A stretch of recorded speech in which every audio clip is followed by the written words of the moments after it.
अंताकिया की कलीसिया जीवित थी, कार्यक्रमों में व्यस्त नहीं बल्कि आराधना से भरी हुई। जब बरनबास, शमौन, लूकियुस, मन्नायेन और शाऊल जैसे भविष्यवक्ता और शिक्षक एकत्र हुए, वे उपवास कर रहे थे और परमेश्वर की आराधना कर रहे थे। वे कोई योजना नहीं बना रहे थे बल्कि परमेश्वर की सुन रहे थे। तभी पवित्र आत्मा ने कहा, मेरे लिए बरनबास और शाऊल को उस काम के लिए अलग करो जिसके लिए मैंने उन्हें बुलाया है। और फिर उन्होंने और प्रार्थना और उपवास किया, उनके ऊपर हाथ रखे और उन्हें भेज दिया। बरनबास और शाऊल यूहन्ना मरकुस के साथ अपने पहले मिशनरी यात्रा पर निकले। वे कुप्रोस गए और यहूदियों के सभाघरों में परमेश्वर का वचन सुनाने लगे। लेकिन पाफोस नगर में उन्हें एक जादूगर मिला जिसका नाम एल्यूमास था। वह एक झूठा नबी था और रोमी राज्यपाल सेर्गियुस पौलुस पर प्रभाव डालता था। सेर्गियुस पौलुस परमेश्वर का वचन सुनना चाहता था, लेकिन एल्यूमास ने विरोध किया। उसने सुसमाचार को रोकने की कोशिश की।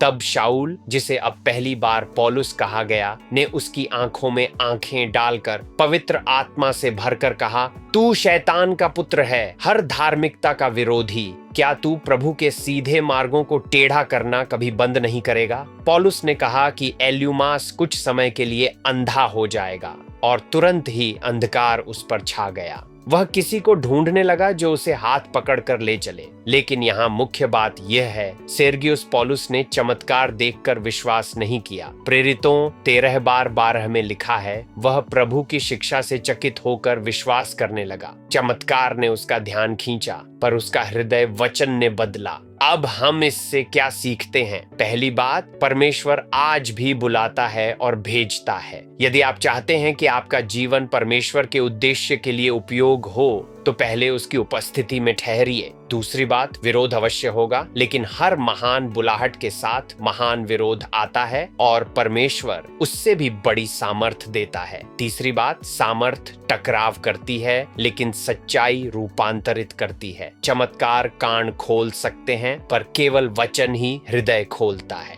आइए प्रार्थना करें। प्रभु, धन्यवाद कि तू आज भी बुलाता है और भेजता है। हमें अंताकिया की कलीसिया की तरह सुनना सिखा और पौलुस की तरह साहसी बना। तेरा सत्य लोगों को विश्वास तक पहुंचाए। यीशु के नाम में प्रार्थना करते हैं, आमीन। सुसमाचार आज भी चकित करता है और आज भी बचाता है।